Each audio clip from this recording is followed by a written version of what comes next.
entrapment. But corporates, as any major corporate, are you telling me no corporate, no bureaucrat, no judge of this country or no editor of this country is involved in the kind of deals that we talk about? But we don't see that. Correct. Yeah, please. Or entrapment. Quick question. Yeah. To whom? Do you expect an off-cam type of organization to come up in this country? I don't know whether that's the answer, yes, but I do expect that to happen. We have now a news broadcaster standards authority. But frankly, when one channel was caught and doing something unethical and was fined, the channel walked out. The owner of the channel just walked out of the authority, said we don't subscribe to your rules. It's not mandatory. Ofcom presumably is mandatory. If you have a license, Nik will correct me, if you have a license in Britain to broadcast, you are by law, by statute, you have to. So we need it. I believe we need it. That's the kind of organization Absolutely. We have 394 licensed 24/7 news channels in this country. Out of those 394, just 26 are members of this News Broadcaster Standards Authority. What happens to the rest? Who is going to monitor? See, there's mandatory. That's right. We need to make. As part of the license. Yeah. We need to have a two-stage process: self-regulation followed by a regulatory authority in this country. At the moment, I don't think either of them really works. But that's why I bring to your attention the ambiguity at the moment about the status of what's on here, which is different and ill-defined at the moment. Yes, sir. I wanted to ask Nik whether he'd like to make a distinction between the home service of the BBC, which gets the license of £145 a year, as against the world service, which is funded by the Foreign Office. And I was wondering, during the whole Iraq situation, the weapons of mass destruction, how did the fact that the Foreign Office is run and controlled, the BBC is run and controlled by the Foreign Office, did it in any way influence the reporting of the weapons, for instance, of weapons of mass destruction? You make a number of incorrect assertions. Firstly, the Foreign Office does no longer finance the World Service. Since April the 1st this year, it's the BBC that finances it. And that costs 245 million, which is one of the reasons why the budget of the BBC has gone down 16% at a stroke, simply because the BBC has had to take on, by agreement, this was announced 3 years ago as part of the cutbacks in government spending. The Foreign Office no longer has any kind of financial responsibility for the World Service. But there is a dual key system where the Foreign Office and the current Director of Global, Peter Horrocks, should be here saying this.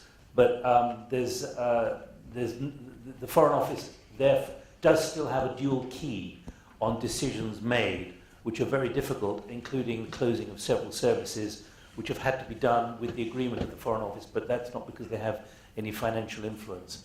What was your second question? Oh, yeah. Yeah. I think the supposition you make is completely erroneous.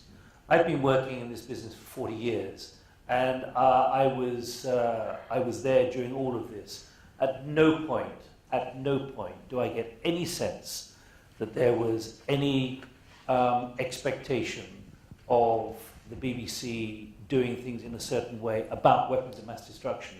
You know what happened there. The BBC did actually challenge many of the claims, and it ended up with a very difficult process. At the moment, there's a royal commission going through, led by Chilcot, and that has analysed with extensive interviewing, both in camera and in public, including of Tony Blair and other people like that, how the decisions were taken about going to war. And I certainly would reject the idea that in any way journalists like me were put under pressure to take a government line on this.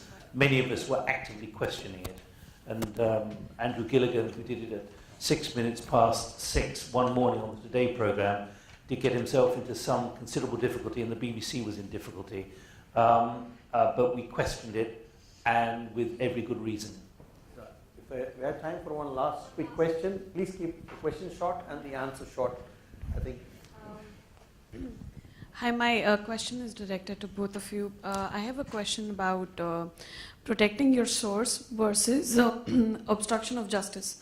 So in the US, I know there are clear laws where you protect your source. But in India, correct me if I'm wrong, I haven't heard of a law that, if revealing a source, if you don't reveal a source, it's an obstruction of justice, so you can be overruled. So what is the ethical thing to do at that point of time? When do you protect your source, or or do you? How do you work against that? Like, what's the ethical thing to do?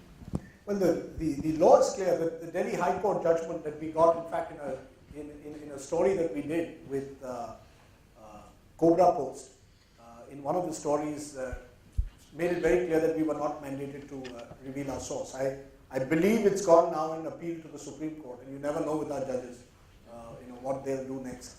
But in general, I do believe that if you have a strong case, you can defend, even in this country, against giving in your source. I don't think journalists are pressurized to always sort of reveal their source by law. The law doesn't put any pressure on us to mandatorily reveal our source. It's only the outlaw who pressures you, because I think that's new on the phone, so you can... But there is an ominously foggy area which is developed now. Sources used to pick up the phone and speak using a voice. Now, much of it is done digitally, through email, and it's a dumb source who exchanges with a journalist by email. Because then, certainly under British law, that is retrievable under freedom of information. And so if any of you want to be whistleblowers, make sure you're absolutely scrupulous about what you put down digitally, because someone somewhere will retrieve it at some point. And that's when it gets complicated both for you and for us. Right. And there is also the question of sources being just made up. Right. So That's the bigger problem. Yes. Correct. Well, I quote myself. Informed sources said. Source. Informed You know. Well, I think we have to bring this to conclusion. Thank you, Nik. Thank you, Rajdeep. Thank you, Pranay. I hope you had a useful session. You can buttonhole them after we go out. Thank you. Thank you so much. Thank you. Ladies and gentlemen, the next session is about to start in around 2 minutes, so you're most welcome to remain in your seats. And those of you who would like to leave and take a break, please go ahead. But we will start in the next 2 minutes as soon as we set up. Thank you.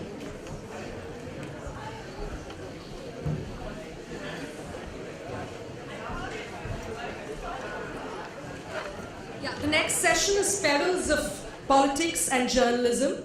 It's a conversation between Rajdeep Sardesai and Shobha De.